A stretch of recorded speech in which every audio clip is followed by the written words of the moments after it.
आप देख रहे हैं सौगंध टीवी, सौगंध वतन की। नमस्कार, आप देख रहे हैं सौगंध टीवी और मैं हूं आपके साथ तुषार। 27 सालों से लोकसभा में अटका महिला आरक्षण बिल एक बार फिर चर्चा के केंद्र में आ गया है। केंद्र की नरेंद्र मोदी सरकार ने संसद के विशेष सत्र के दौरान लोकसभा में इस बिल को पेश कर दिया है। संसद और राज्य विधानसभाओं में महिलाओं के लिए 33% आरक्षण के लिए ये प्रावधान किया जा रहा है। इस बिल पर 20 सितंबर को बहस होगी। हालांकि इस बिल के क्लॉज 5(3) में यह भी लिखा है कि संसद या विधानसभा में महिला आरक्षण तब तक प्रभावी होगा जब तक परिसीमन की प्रक्रिया पूरी नहीं होगी। यानी साल 2024 के चुनाव में महिला आरक्षण लागू होगा या नहीं, ये अभी स्पष्ट नहीं है। इसलिए कई विपक्षी दल इस बिल को लेकर सरकार की नीयत पर भी सवाल उठा रहे हैं। भारतीय जनता पार्टी के कई नेताओं ने भी अतीत में महिला आरक्षण बिल का खुलकर विरोध किया। इसमें उत्तर प्रदेश के मुख्यमंत्री योगी आदित्यनाथ भी शामिल हैं। हालांकि बीजेपी इसके समर्थन में थी, तब आदित्यनाथ गोरखपुर से लोकसभा सांसद थे। उस वक्त उन्होंने एक वीडियो इंटरव्यू में कहा था, इस चीज को कतई स्वीकार नहीं किया जा सकता है। इसलिए हम लोगों ने कह दिया है कि पार्टी पहले अपने स्तर पर चर्चा करे।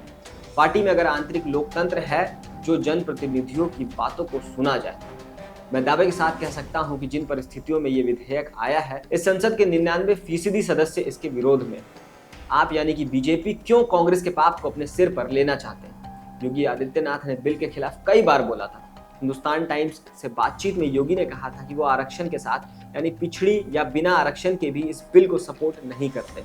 उन्होंने कहा कि स्थानीय स्तर पर महिलाओं के लिए आरक्षण, इससे बच्चों की जिम्मेदारी कैसे प्रभावित होती है, इसका आकलन होना चाहिए कि महिला आरक्षण से उनकी भूमिकाएं प्रभावित नहीं होंगी। उन्होंने कहा था, अगर पुरुष महिलाओं की प्रवृत्ति अपनाते हैं तो वे भगवान होते हैं, लेकिन अगर महिलाएं पुरुषों की प्रवृत्ति अपनाती हैं तो वो राक्षस हो जाती है।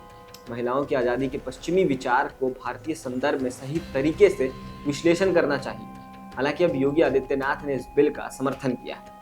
उन्होंने प्रधानमंत्री का आभार जताते हुए लिखा है कि देश की आधी आबादी को उनका हक देने और भारतीय लोकतंत्र और अधिक मजबूत और सहभागी बनाने वाली यह कालजयी निर्णय विकसित भारत के निर्माण में बड़ी भूमिका निभाएगा। महिला आरक्षण का विरोध करने वालों में बीजेपी IT सेल के प्रमुख मालवीय भी हैं।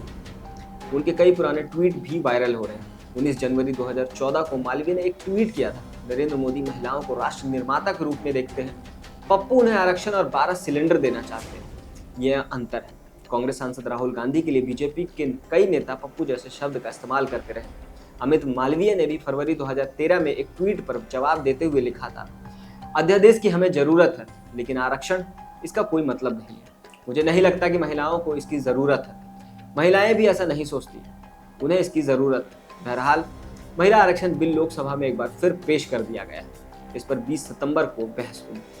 बिल में प्रावधान है कि संसद और राज्य विधानसभा में महिलाओं के लिए 33% आरक्षण होगा। महिला आरक्षण की समय सीमा 15 साल की होगी। संसद में संशोधन के जरिए इस आरक्षण को बढ़ाया जा सकेगा। वहीं इस आरक्षण के भीतर अनुसूचित जाति और अनुसूचित जनजाति की महिलाओं को करीब 1/3 आरक्षण मिलेगा, लेकिन परिसीमन की शर्त से विपक्ष को सवाल उठाने का मौका दे दिया। कांग्रेस का कहना है कि यह आरक्षण अभी लागू नहीं होगा, क्योंकि वे इसे परिसीमन के बाद लागू किया जाएगा। कांग्रेस सांसद जयराम रमेश ने सवाल उठाते हुए कहा कि विधेयक में कहा गया है कि आरक्षण अगली जनगणना के प्रकाशन और उसके बाद परिसीमन प्रक्रिया के बाद प्रभावी होगा। क्या 2024 चुनाव से पहले जनगणना और परिसीमन हो जाएगा?